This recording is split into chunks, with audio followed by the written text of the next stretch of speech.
세계 현대사에서 가장 존경받는 지도자 가운데 넬슨 만델라가 있습니다. 아마 여러분들 다 잘 아실 것입니다.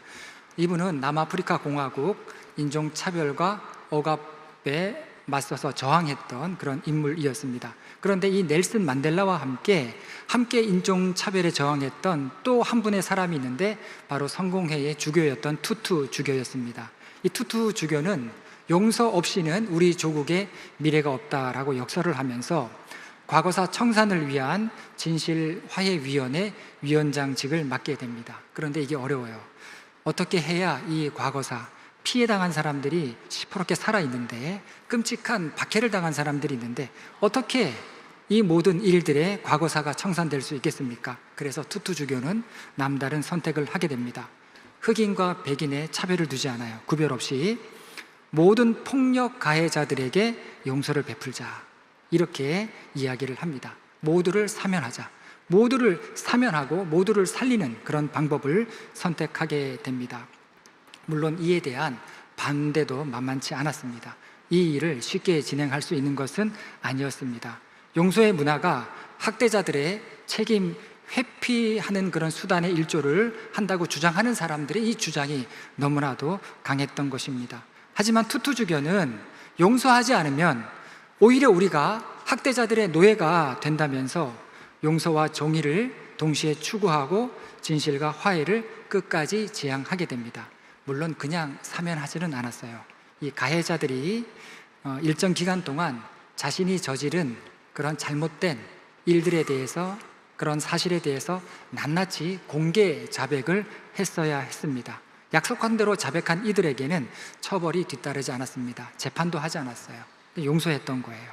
이게 너무나도 어려운 일이었는데 마침내 이 일이 빛을 보게 됩니다. 갈등과 상처와 분열로 점철된 사람들이 은혜가 이런 것이구나, 우리가 살아가면서 은혜를 참 경험하기가 힘든데 이게 은혜란 이런 것이구나, 세상에도 은혜가 있구나 하는 것을 배우게 되었고, 더 나아가서 많은 사람들은 용서에 이렇게 큰 능력이 있구나, 용서하는 데 힘이 있구나 하는 것을 새롭게 눈뜨게 됩니다. 이 사건은 비단 남아프리카 공화국만이 아니라 전 세계 사람들이 용서에 대해서 주목하게 되는 그런 놀라운 일이 되었습니다. 여러분, 우리가 왜 용서하는 마음 갖고 살아야 합니까? 용서가 없다면 하나님과의 관계도 없어요. 용서하지 않는데 내가 하나님 믿습니다, 하나님 받아들이지 않는다는 거예요. 하나님께서 우리를 용서하신 것처럼 우리도 용서하는 것이 하나님의 뜻임을 우리는 성경을 통해서 알게 됩니다. 지난 시간 나발에 대한 이야기를 살펴보았습니다. 여러분, 다윗 같은 사람도 이렇게 추해질 수 있어요. 그래서 우리가 누구 손가락질 할 필요 없습니다. 사람은 누구나 그렇습니다. 다윗만이 아니라 누구나 다 그렇게 될 수 있는 겁니다. 침해를 당하면 당연히 화를 내는 것은 정상적인 감정이죠. 다윗이 자존심에 상당한 상처를 입었습니다. 화가 났어요.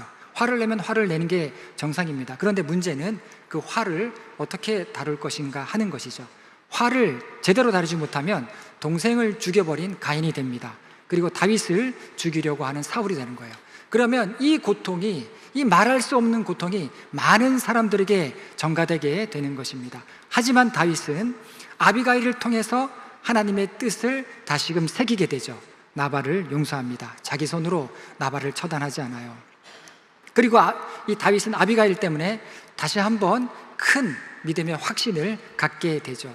그동안 다윗도 이 다윗 안에서는 많은 싸움이 있었을 것입니다. 선으로 악을 이겨야지, 내가 인내해야지, 하나님의 심판을 믿고 내가 내 손으로 보복하지 말아야지, 얼마나 다윗이 매일같이 다짐을 했겠습니까? 매번 스스로에게 그렇게 다짐을 했겠지만 세월 앞에 장사 없다고 사울의 그 집요한 핍박에 계속해서 시달리다 보니까 다윗 마음속에도 이거 내가 착각한 거 아닌가? 내가 이렇게 손 놓고 있을 때가 아니지 않나? 내 손으로 뭔가 나를 지켜야 되지 않나? 내가 처단하는 게 맞지 않을까? 하는 의구심이 일어날 때도 있었을 것입니다. 그때 하나님께서 은혜를 원수로 갚은 나발을 치시죠. 하나님의 징벌하심이 나발에게 임한 것을 보았을 때 다윗은 하나님의 공의로운 심판을 다시 기대할 수 있게 되면서 하나님을 전적으로 의지하는 믿음까지 새롭게 되었을 것입니다. 그래서 여러분, 매일 하나님을 경험하셔야 돼요. 우리가 수요 성경 공부 주제가 하나님을 경험하는 삶 아닙니까? 매일 경험하셔야 매일 새로워지는 거예요. 주일 한번 말씀 듣고 주중에는 하나님 없는 사람처럼 그렇게 살아가시면 안 되는 거예요. 매일매일 우리는 하나님의 일하심과 하나님의 역사하심을 묵상해야 되는 것입니다. 이 나발 사건을 통해서 다윗은 영적으로 정서적으로 더 성장하게 되죠. 그리고 하나님께서 하시는 일에 대해서 흔들리지 않는 그런 확신을 갖게 됩니다. 이런 성숙함에 힘입어서 다윗은 사울을 또 한 번 용서합니다. 1절과 2절 말씀입니다. 10사람이 기브아에 와서 사울에게 말하여 이르되 다윗이 광야 앞 하길라 산에 숨지 아니하였나이까 하매 사울이 일어나 십광야에서 다윗을 찾으려고 이스라엘에서 택한 사람 3,000명과 함께 십광야로 내려가서. 자, 이번에도 10사람들이 사울에게 다윗을 밀고 했죠. 이게 첫 번이 아닙니다. 두 번째예요.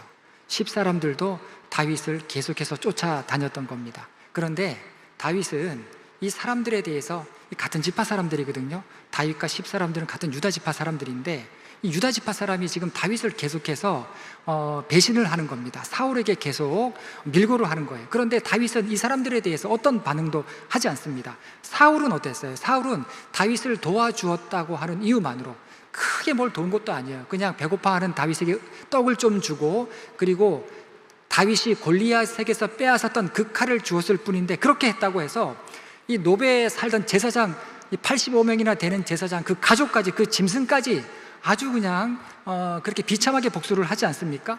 그런데 다윗은 이 사람들에 대해서, 자신을 배신하는 사람들에 대해서 악한 감정을 갖지 않아요. 어떻게 이럴 수 있을까? 왜 그런지 이런 다윗의 마음은 나중에 다윗이 고백한 시편에 나옵니다. 시편 109편 4절에 보면 나는 사랑하나 그들은 도리어 나를 대적하니 나는 기도할 뿐이라. 여러분, 이 말씀 마음에 꼭 담아두세요. 이 말씀 그대로예요. 나는 사랑하나. 여러분, 사랑을 받아들이면 우리 인생 변해요. 다윗이 많은 사람의 사랑을 받았어요. 받아들이게 됩니다. 아비가일의 사랑만이 아니라 사무엘의 사랑, 요나단의 사랑, 미갈의 사랑을 받아들입니다. 그래서 다윗이 된 거예요. 사울은요, 요나단의 사랑도 받아들이지 못하고 다윗의 그 충성스러운 이 사랑도 밀어내죠. 받아들이지 못합니다. 그러니까 다윗은 나중에 사랑하는 사람이 되었는데 사울은 안 되는 거예요. 사울은 못하는 겁니다. 그리고 다윗은 어떻게 합니까? 사랑하면서 이 모든 상황을 하나님께 맡기고 하나님 앞에 기도하죠. 변하지 않는 이 사울을 위해서도 기도하고, 늘 눈의 가시처럼 너무 얄미웁게 구는 이 10사람들을 위해서도 다윗은 사랑하는 마음으로 기도하죠. 여러분, 이게 세상을 이기는 원리입니다. 다윗은 광야에 있잖아요. 광야에서 사랑과 기도가 없으면 그 광야는 지옥이 되는 거예요. 광야에서 사랑과 기도가 없으면 그 광야는 죽음의 무덤이 되는 것입니다. 그래서 믿음이 성숙했다, 우리가 성숙한 믿음이다, 신앙생활 오래 했다, 그런 차원이 아니라 믿음이 성숙했다라고 했을 때 그 성숙함은 반드시 예수 그리스도의 사랑으로만 표현된다, 다른 걸로 표현되지 않아요. 사랑으로만 표현된다라고 하는 것을 우리는 기억해야 할 것입니다. 이런 차원에서 광야는 다윗에게 성소였습니다.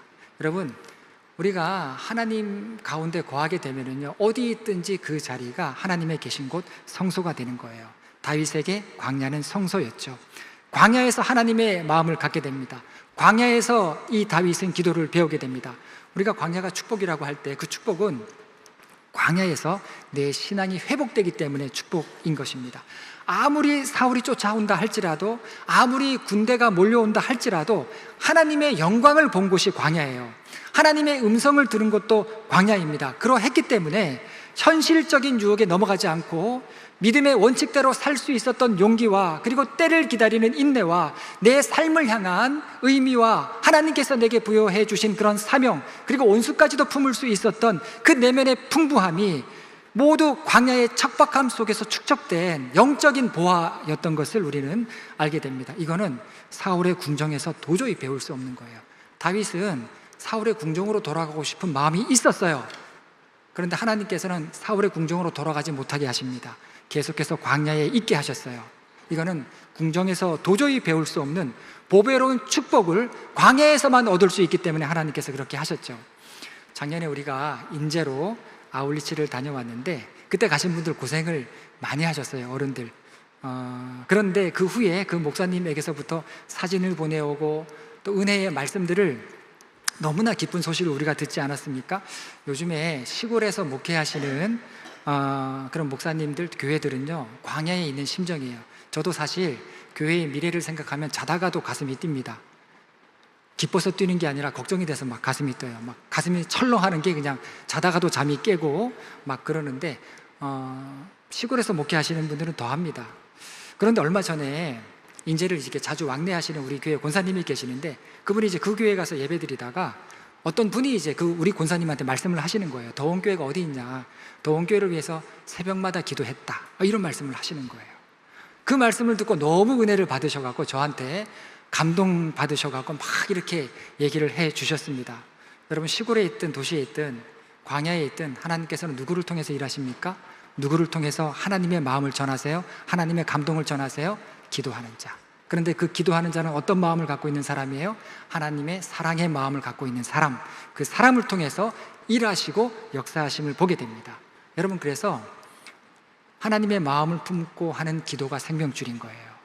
사랑하는 마음도 기도하는 자에게 주시고, 사랑하는 마음이 있으니까 기도가 나가는 거죠. 여러분, 우리도 인생 광야에 살고 있습니다. 그래서 여러분도 기도하셔야 돼요. 감사해도 기도하셔야 되고, 마음이 너무 아프고 그리고 쓰라릴 때에도 기도하셔야 되고, 사람 때문에 힘들 때에도 기도하셔야 되고, 내 삶의 공고함 때문에라도 기도하셔야 되고, 말할 수 없는 그런 염려, 근심과 걱정에 눌릴 때에도 기도하셔야 되고, 뭐든 여러분 사랑하는 마음으로 기도하시기 바랍니다. 그래서 하나님께서는요, 하나님의 사랑을 깨닫게 하고 기도하라고 우리 또한 광야에 있게 하시는 것입니다. 그런데 그 광야는 사실 위험한 곳이기도 합니다. 4절과 5절 말씀입니다. 이에 다윗이 정탐꾼을 보내어 사울이 과연 이른 줄 알고 다윗이 일어나 사울이 진친 곳에 이르러 사울과 내레의 아들 군사령관 아브넬이 머무는 곳을 본즉 사울이 진영 가운데 누웠고 백성은 그를 둘러 진쳤더라. 자, 엔게디 광야에서 우리가 사무엘상 24장에서 살펴보지 않았습니까? 엔게디 광야 동굴에서 사울이 죽을 뻔했죠. 그런데 다윗은 여호와의 기름 부은 받은 자를 해할 수 없다라고 하면서 사울의 옷자락만 베는 사건이 있었습니다. 이때 사울이 눈물을 흘리면서 뭐라고 다윗을 향해서 이야기합니까? 내가 너를 너무나도 힘들게 했는데 너는 나를 이렇게 대하는 것을 보니까 너는 정말 하나님의 선한 사람이다. 하나님께서 너에게 선으로 갚아주실 것이다 라고 하면서 너는 반드시 이스라엘의 왕이 될 것이라고 했죠. 좋은 말은 다 했습니다. 그런데 이때 한 가지 말은 안 했어요. 그 말이 뭐냐면, 사울은 내가 너를 해치지 않겠다, 사울은 다윗을 해치지 않겠다라고 하는 말은 안 했죠. 이게 무엇을 의미합니까? 사울의 마음에 남아있는 증오감을 다스리기가 어려웠던 거예요. 그리고 주변 사람들의 계속되는 충동질이 있었던 것이고, 그리고 사울의 피해망상도 그대로 남아 있었던 것입니다. 그래서 사울은 눈물이 채 마르기도 전에 다시 군사 3,000명과 함께 다윗을 잡으려고 광야로 나오게 됩니다. 새 사람을 입어도 굳건하지 못하면 옛사람으로 돌아가는 건 시간 문제이죠. 그래서 어거스틴이 이런 이야기를 합니다. 우리가 이런 질문 많이 해요. 하나님 사랑하십니까? 그러면 아멘이라고 이렇게 대답을 하고, 그리고 고백도 많이 합니다. 하나님 사랑합니다. 찬양도 있지 않습니까? 사랑합니다. 그렇게 부르는 찬양 있지 않습니까? 그런데 어거스틴은 뭐라고 이야기하냐면 그 말로 안 된다는 거예요. 그 물음으로도 안 된다는 겁니다. 하나님 사랑하십니까? 이렇게 묻지도 말라는 거예요. 나 하나님 사랑합니다. 이렇게 말하지도 말라는 거예요. 대신에 무엇을 사랑하는가? 예수님께서, 부활하신 예수님께서 베드로를 만나 주셨을 때 예수님이 뭐라고 질문하십니까? 네가 나를 사랑하느냐? 그러니까 베드로가 사랑합니다. 또 네가 나를 사랑하느냐? 베드로가 또 사랑합니다. 세 번째, 네가 나를 사랑하느냐 했을 때 베드로가 뭐라고 합니까? 내가 예수님 사랑하는 줄 예수님이 아시지 않습니까? 이렇게 이야기하죠. 내가 하나님 사랑합니다, 이 말의 의미보다 무엇을 사랑하느냐, 예수님께서도 베드로에게 깨우쳐 주신 게 그거예요. 무엇을 사랑하느냐, 예수님께서 베드로에게 뭐라고 말씀하십니까? 내 양을 먹이라. 그래서 어거스틴도 무엇을 사랑하는가라고 하는 물음으로 전이하라는 거예요. 확장하라는 겁니다. 그 질문을 확장하라는 거예요. 여러분은 하나님을 사랑하십니까? 나는 하나님을 사랑합니까? 라는 질문에는 예스와 노로밖에 대답할 수 없다는 거예요. 여러분, 사울 같은 사람에게도 하나님 사랑하느냐 물으면 사울은 뭐라고 그럴 것 같아요? 예, 사랑합니다, 아멘이라고 대답할 겁니다. 그래서 하나님을 사랑하는가? 이런 식의 질문은 근원적이고 중요한 것을 생각하지 못하게 한다는 거예요. 반면에 무엇을 사랑하느냐? 내가 사랑하는 하나님은 어떤 하나님이시고 내가 하나님을 사랑한다고 했을 때 그 사랑한다는 것의 의미가 무엇인가? 이렇게 질문을 하라는 거예요. 이 질문은 우리를 더욱 새롭게 하고 중요한 물음들을 갖게 한다라는 것입니다. 여러분, 사울의 문제도 뭐예요? 사울도 할 말은 다 합니다. 하나님이 선으로 갚아주실 것이다, 너는 정말 선한 사람이다라고 다윗에게 이야기하지 않습니까? 정말 낱말하듯이 그렇게 이야기하는데, 그런데 사울에게 없는 게 뭐냐면 내 삶에 있어야 될 하나님의 선함이 무엇인가, 이게 빠져 있어요. 그러니까 사울은 육체의 일에 매여서 벗어나지 못하는, 헤어나오지 못하는 사울을 보게 됩니다. 반면에 다윗은 어떻습니까? 광야에서 점점 자신이 무엇을 사랑하는지가 분명해져요. 이거를 다윗이 알게 돼요. 하나님께서 다윗에게 사람들을 붙여주시죠. 그런데 이 사람들은 다루기 힘든 사람들이에요. 함께 생활하기 어려운 사람들입니다. 그런데 다윗이 깨닫게 돼요. 하나님께서 이 사람들을 내게 보내 주셨는데 하나님의 백성을 사랑하라고 하는 하나님의 사인이구나, 다윗이 깨닫게 됩니다. 그리고 그 사람들과 함께 하나님 나라에 대한 마음을 품게 되죠. 그러니까 자기 사명을 깨닫게 되는 겁니다. 시간이 지날수록, 그리고 어려운 일이 있을수록 내가 무엇을 사랑해야 하는지가 분명해져요. 하나님의 목적을 알게 됩니다. 그러니까 이제 더 이상 광야에서 쫓기거나 도망하는 자가 아니에요. 맞서는 자가 됩니다. 고난에도 맞서고 어려움에도 맞서고 힘든 일에도 맞서고 하나님의 목적을 이루어가는 그런 믿음의 대장부가 되어가는 것을 보게 됩니다. 6절과 7절 말씀입니다. 이에 다윗이 햇사람 아히멜렉과 스루야의 아들 요압의 아우 아비새에게 물어 이르되 누가 나와 더불어 진영에 내려가서 사울에게 이르겠느냐 하니 아비새가 이르되 내가 함께 가겠나이다. 다윗과 아비새가 밤에 그 백성에게 나아가 본즉 사울이 진영 가운데 누워 자고 창은 머리 곁 땅에 꽂혀 있고 아브넬과 백성들은 그를 둘러 누웠는지라. 다윗이 이제 정면 승부를 합니다. 자신이 직접 사울의 진영에 침투해 들어갈 계획을 세우죠. 여러분, 이게 영적인 전쟁인데 싸나워지고 거칠어지라는 말은 아니에요. 그냥 막 이렇게 다른 사람에게 압도감을 일부러 의도적으로 그렇게 주라는 것은 아닙니다. 그런데 영적인 전쟁에서 우리 믿는 자의 삶은요, 목회자만 영적인 전쟁하는 게 아니라 모든 믿는 자의 삶은 하루하루가 영적인 전쟁인데, 이 영적인 전쟁에서 머뭇머뭇거리지 말라는 거예요. 멈칫멈칫하지 말라는 거예요. 때로 공격적이어야 한다라는 것입니다. 단호해야 한다는 거예요. 의지가 분명해야 한다는 것입니다. 에스더가 뭐라고 이야기합니까? 죽으면 죽으리라 하지 않습니까? 그런 마음이 아니고서는 여러분, 우리가 하루하루 믿음으로 살아가는 게 쉽지 않아요. 사단의 공격과 유혹을 이겨내는 게 쉽지가 않다라는 것입니다. 다윗이 변했어요. 주도적으로 지금 이 영적인 전쟁을 헤쳐나가는 것을 보게 됩니다. 마침내 다윗은 햇사람 아히멜렉과 스루야의 아들 요압의 동생 아비새에게 누가 나와 함께 올라갈 것인가 라고 물은 후에 아비새와 함께 사울의 진영으로 유유히 들어가는데 성공하죠. 여기서 햇사람이라고 했는데 성경에 햇사람이 나옵니다.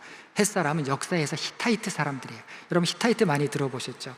그러니까 이 아히멜렉은 이방 출신이었는데 다윗의 사람이 되었고, 그리고 스루야의 아들들이 성경에 또 나옵니다. 스루야는요, 다윗의 누이예요. 그러니까 다윗의 누이의 아들들이 다윗과 함께 했던 겁니다. 다윗의 조카들이죠. 요압이 있었고 아비새가 있었고 그리고 아사헬이 있었는데, 나중에 아사헬은요, 우리가 나중에 살펴보게 되겠지만 사울의 군대 장관 아브넬에게 죽임을 당해요. 이 요압과 아브넬이 서로 원한관계에 얽혀 있게 되거든요. 그래서 아사헬은 죽게 됩니다. 이들이 모두 스루야의 아들들이었죠. 다윗의 최측근들이었습니다. 자, 아비새와 다윗은 사울의 진영으로 들어가게 됩니다. 들어가 보니까 사울은 이 몇 겹이나 되는 병사들에게 둘러싸여 있었죠. 이 엔게디 굴에서 혼자 굴에 들어갔다가 죽을 뻔하지 않았습니까? 이게 사울에게는 아마 큰 충격이었던 것 같아요. 그래서 경비를, 보안을 그냥 아주 철저하게 철통같이 이렇게 경비를 강화했던 것입니다. 그런데 들어가 보니까 사울의 군대는 규모만 클 뿐이었지 너무나도 약한 군대였음이 드러나게 되죠. 자, 이렇게 해서 사울을 죽일 수 있는 기회가 다시 찾아오게 됩니다. 8절 말씀입니다. 아비새가 다윗에게 이르되 하나님이 오늘 당신의 원수를 당신의 손에 넘기셨나이다. 그러므로 청하오니 내가 창으로 그를 찔러서 단번에 땅에 꽂게 하소서. 내가 그를 두 번 찌를 것이 없으리이다 하니. 아비새가 뭐라고 이야기합니까? 이번에야말로 하나님께서 원수를 당신의 손에 붙이셨습니다 라고 그렇게 해석을 하죠. 그냥 들으면 그 말이 맞는 것 같습니다. 지난번에도 그랬죠. 엔게디 굴에서도 하나님께서 우리에게 기회를 주셨습니다 라고 그렇게 이야기했는데, 이게 얼마나 합리적인 말입니까? 하나님께서 허락하신 거예요. 하지만 엔게디 굴에서 다윗은 하나님의 기름 부음 받은 자를 해하지 말라라고 그렇게 이야기를 했죠. 그래서 이번에 아비새가 뭐라고 이야기하냐면, 다윗이 지난번에 기름 부음 받은 자를 해하지 말라라고 꺼려했기 때문에 이번에는 자기가 나서요. 아비새가 나서서 다윗에게 사울을 내가 죽이겠다, 내가 창으로 한 번에 찔러서 죽이겠다, 두 번 찌를 것도 없다, 한 번에 내가 사울을 죽이겠다라고 제안을 하죠. 다윗을 보호하는 겁니다. 혹시라도 나중에 다윗이 사울을 죽인 것 때문에 문제가 되고 곤란한 일을 당하게 되면, 다윗은 나는 원하지는 않았는데 아비새가 그렇게 했다라고 하면 그냥 되는 일이에요. 그냥 그렇게 하면 문제가 없었던 겁니다. 그래서 여러분, 기회는 동시에 시험일 수가 있는 것입니다. 하나님께서 우리에게 기회를 주셨다고 이거를 분별 없이 내 생각대로 할 때 시험에 빠질 수도 있는 거예요. 믿음으로 이길 것인가, 아니면 내 방법으로 이길 것인가, 하나님의 선하신 가운데 인내할 것인가, 아니면 내 힘으로 밀어붙일 것인가.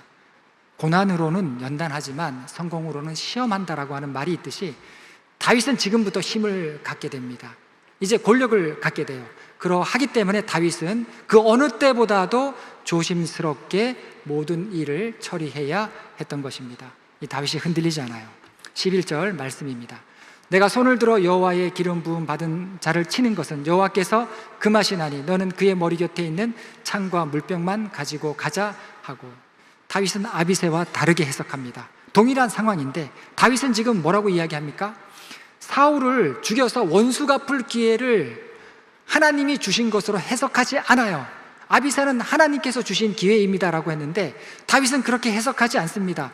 오히려 이거를 시험으로 보죠. 하나님의 말씀에 대해서 순종하는지 그 여부를 하나님이 평가하시는 시험대로 지금 생각하고 있는 것을 보게 됩니다. 여러분, 어떤 시험이에요? 하나님의 기름 부음을 받은 자에 대한 자제력과 선의를 보여줄 수 있는가? 이 시험인 동시에 다윗 자신도 기름 부음을 받았죠. 기름 부음을 받은 자로서 어떻게 행동해야 할 것인가? 사울이 기름 부음을 받고 하나님의 뜻에서 멀어졌어요. 하나님 없이 자기 뜻대로 행동하지 않았습니까? 그랬을 때 하나님께서 내가 사울을 버렸노라 라고 이야기하고 말씀을 하셨죠. 지금 다윗도 그 시험대에 똑같이 놓여 있는 겁니다. 그리고 기름 부음 받은 자를 해치지 않는다라고 하는 거, 여기에는 이중적인 의미가 있죠. 다윗도 기름 부음을 받았기 때문에 나를 해쳐서는 안 된다라고 하는 그런 의미도 있었지만, 다윗도 기름 부음 받은 자처럼 행동을 해야 하는 그런 테스트가 이 사건 가운데 들어있다라는 겁니다. 그래서 하나님이 기회 주실 때가 사실은 우리가 넘어지기 가장 쉬울 때일 수 있습니다. 하나님은 내가 할 수 있는 것과 할 수 있을 때라도 하지 말아야 할 것을 분별하는 훈련을 시키시는 거예요. 반대로 내가 할 수 없는 것과 할 수 없을 때라도 하나님의 말씀과 하나님의 명령이기 때문에 순종하는 훈련도 시키시는 겁니다. 둘 다 분별하기 굉장히 어려워요.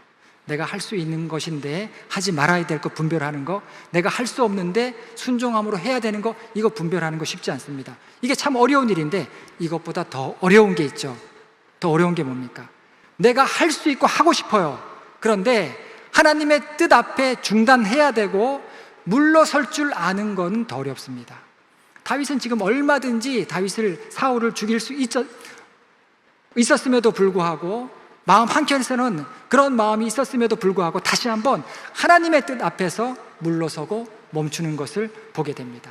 아비새의 간청에도 아랑곳하지 않고 사울의 창과 물병만 가지고 빠져나오게 됩니다. 살다 보면 이런 일을 겪을 때가 있습니다. 이 아비새와 다윗의 경우처럼 같은 목회자이고 같이 신학교 다니고 그리고 같은 시대를 살고 있고 같은 동기이고 나이대도 같고 한데도 생각이 굉장히 다른, 생각이 너무나 다른 그런 사람들을 만나게 되는 것을 보게 됩니다. 이 아비새와 다윗이 반대되는 생각 같지 않았습니까? 그리고 둘 다 하나님 이야기를 해요. 우리가 판단할 때 혼동되는 거예요. 누구 말이 맞고 누구 말이 틀린가? 어느 쪽 말이 하나님 편에 서 있는 말인가? 이게 헷갈릴 때가 굉장히 많습니다. 이럴 때 중요한 것은요, 하나님의 시각을 갖는 것인데, 여기서의 문제도 뭐냐면 하나님의 뜻과 시각을 어떻게 알 수 있는가, 이게 또 문제가 되는 거예요. 아비새도 하나님을 이야기하죠. 아비새도 이것이 옳다라고 이야기하고, 다윗도 하나님을 이야기하면서 이것이 옳다라고 이야기합니다. 그런데 이 문제는요, 사실 간단해요. 저도 목회하면서 이거 많이 경험합니다. 아무리 좋은 기회라 해도 다른 사람에게, 심지어 그 사람 나쁜 사람이에요, 나쁜 사람이라 할지라도 그 사람에게 해를 끼치는 일이라면 이건 하나님이 주신 기회가 아니라고 보시면 돼요.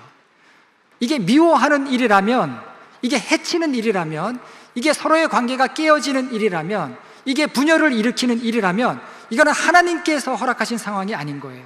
여러분, 정의롭게 한다고 하면서 불의를 해서는 안 되지 않습니까? 정의를 행한답시고 불의한 일을 해서는 안 되는 거예요. 우리는 이런 오류를 범할 때가 많아요. 정의를 외치면서 불의한 일을 행할 때가 많이 있다는 겁니다. 이건 자기 감정에 휘둘리는 거죠. 그냥 밀어붙이는 것밖에 되지 않는다라는 겁니다. 여러분, 우리 감정도 우리가 조심해서 분별을 해야 될 게, 감정은 우리 안에서 꿈틀거리는 맹수와도 같아요. 사자와도 같습니다. 언젠가는 이게 터져요. 언젠가는 포효합니다. 격해지고 폭발하죠. 감정의 불꽃 얼마나 대단합니까? 작은 이 불빛이 방 안을 환하게 하지 않습니까? 작은 감정의 불꽃이 내 마음 전체를 지배할 수 있는 거예요. 다윗은 어떻게 했습니까? 또 한 번 파괴적인 감정을 억누르죠. 냉철하게 이 상황을 보면서 깨어서 믿음의 선택된 행동을 하게 됩니다. 하나님께 맡기고 하나님의 뜻을 구하면서 사울을 용서했던 겁니다. 그래서 하나님이 이 다윗을 도우신 것입니다. 12절 말씀입니다. 다윗이 사울의 멸이 곁에서 창과 물병을 가지고 따라가되 아무도 보거나 눈치채지 못하고 깨어있는 사람도 없었으니 이는 여호와께서 그들을 깊이 잠들게 하셨으므로 그들이 다 잠들어 있었기 때문이었더라. 다윗이 사울의 진영으로 들어갈 때에도 아무도 몰랐다는 것이고, 창과 물병을 가지고 나올 때에도 모두 잠들어서 역시 아무도 몰랐다는 것인데, 이것은 다윗이 신출귀몰해서가 아니라 하나님께서 함께 하셨다, 하나님께서 도우셨다라는 겁니다. 다윗이 남보다 용맹해서도 아니고 지혜가 있어서도 아니고 기발해서도 아니고, 다윗이 하나님을 향한 순종하는 마음을 갖고 있고, 그리고 자신을 통해서 하나님께서 이루시고자 하는 비전을 명확하게 깨닫고 있고, 거기에 맞게 자기 삶을 살아가니까 하나님께서 다윗과 함께 하셨던 거예요. 여러분, 사실 사울처럼 나쁜 사람 어디 있어요? 그런데 다윗이 그를 함부로 대하지 않습니다. 그의 생명을 함부로 취하지 않아요. 그랬을 때 하나님께서는 이 다윗을 기뻐하셨던 것이고, 그 믿음을 보시면서 도우셨고 사울을 세워가시는 이 하나님의 섭리를 보게 됩니다. 다른 사람 존귀하게 여기면 그 사람이 나를 높여주는 것뿐만이 아니라 하나님께서도 나를 존귀하게 여겨주시죠. 다른 사람을 높이면 하나님께서 나를 높여주시는 겁니다. 24절 말씀입니다. 오늘 왕의 생명을 내가 중히 여긴 것 같이 내 생명을 여호와께서 중히 여기셔서 모든 환난에서 나를 구하여 내시기를 바라나이다 하니라. 이 다윗이 아비새와 함께 창과 물병을 가지고 사울의 진영을 빠져나옵니다. 빠져나오고 사울의 진영에서 조금 떨어진 높이가 있는 그런 산꼭대기로 올라가서 거기에서 아브넬을 불러요. 군대 장관 아브넬을 부르게 됩니다. 오늘 본문의 말씀에 보면 아브넬아 아브넬아 하면서 너는 지금 직무유기했다. 너는 지금 하나님께서 기름 부어 세우신 자를 지키지 못했다. 너는 반드시 죽을 것이다. 그렇게 아브넬과 대화할 때 사울이 그 이야기를 듣습니다. 그러면서 내 아들 다윗이 아니냐라고 하면서 다윗과 사울의 대화가 시작됩니다. 이 다윗이 뭐라고 합니까? 사울의 창, 당신의 창을 돌려드리겠습니다 라고 하면서 내가 무슨 잘못이 있냐고, 내가 지금까지 사울 왕에게 충성을 다했는데 나를 메추라기 사냥하듯이 벼룩보다 못한 나를 이렇게 잡으려고 이렇게 군대까지 동원해서 지금 뭐 하시는 거냐고, 나를 제발 악함으로 대하지 말아달라고 간절하게 다윗은 또 이야기합니다. 그 말을 듣고 사울이 이야기하죠. 엔게디 굴에서처럼 이 사울도 영혼 없는 그런 이야기를 합니다. 내가 잘못했다고, 하나님이 너와 함께 하실 것이라고 축복을 하면서 이번에는 이런 말도 합니다. 내가 너를 해치지 않을 것이라고. 지난번에는 그런 말 안 했는데 이번에는 내가 너를 해치지 않을 것이라고. 그러니까 다시 왕궁으로 돌아오라 라고 합니다. 사울의 진심 어린 거짓말이었죠. 사울의 치명적인 그런 거짓말입니다. 다윗은 사울의 말을 믿지 않아요. 사울에게 돌아가지 않습니다. 여러분, 내가 믿음으로 용서했다는 것이지 그 사람이 변화되었다라고 하는 이야기는 아니에요. 그건 하나님의 일이에요. 그건 하나님께 우리가 맡길 일입니다. 그리고 내가 용서했다는 것이지 굳이 그 사람과, 용서한 사람과 다시 또 뭔가를 동역하면서 얽혀서 뭔가 일을 해야 되는 것은 아니에요. 이렇게 해서 다윗과 사울은 마지막으로 만나게 되죠. 다윗은 마지막에 어떤 이야기를 하냐면, 사울에게 하나님은 그 사람의 공의와 신실에 따라서 갚으실 것이라고 말하면서 24절의 말씀처럼 왕의 생명을 내가 중요하게 여겼던 것처럼 하나님께서 나의 생명을 중요하게 여기셔서 나를 환난에서 구원하실 것입니다 라고 기도하면서 마무리를 하는 것을 보게 됩니다. 이게 사울과 다윗의 마지막 대화였고 마지막 만남이었습니다. 우리가 살아가는 세상, 이 세상은요, 하나님보다 크게 보일 때가 많습니다. 문을 열고 나가는 순간, 집의 문이든지 성전의 문이든지 문을 열고 나가는 순간 들리는 것은 사람의 소리가 들리고요, 온통 기계 소리밖에 들리지 않습니다. 그러면서 내 안에서 또 어떤 소리들도 들리게 되죠. 하나라도 더 누려야 되고 가져야 되는 그런 소유욕 때문에 우리 마음이 평할 날이 없죠. 어떻게 보면 참 화려하고 살만한 세상인 것 같지만 어떻게 보면 고독하고 외로운 그런 세상입니다. 이런 세상 앞에서 우리는 주눅들 때가 많고, 때로는 믿음으로 살아가는 삶이란 무엇인가 회의에 빠질 때도 있습니다. 여러분, 그런데 이런 시대일수록 인생 광야예요. 우리도 광야에 있는 겁니다. 사단의 시험을 이기시기 바랍니다. 이런 시대일수록 하나님의 세미한 음성을 들을 수 있는 사람, 이런 시대일수록 골방에서 단 몇 초라도 몇 분이라도 하나님의 이름을 부르면서 기도할 수 있는 사람, 이런 시대일수록 예수 그리스도를 본받는 제자로서 은밀성을 지킬 수 있는 사람, 그 사람이 하나님의 사람으로서 비범성을 잃지 않고 믿음의 확신 가운데에서 이 인생 광야를 건너가게 될 줄로 믿습니다.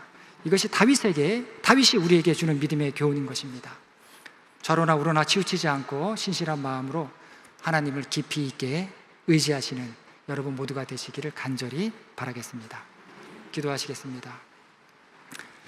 하나님, 온전한 마음 주셔서 하나님을 더 의지할 수 있는 저희들 되게 하시고, 하나님을 의지하는 자에게 주시는 하나님의 인도하심과 도우심과 함께하심이 우리 삶 가운데 영원토록 있도록 인도하여 주시옵소서.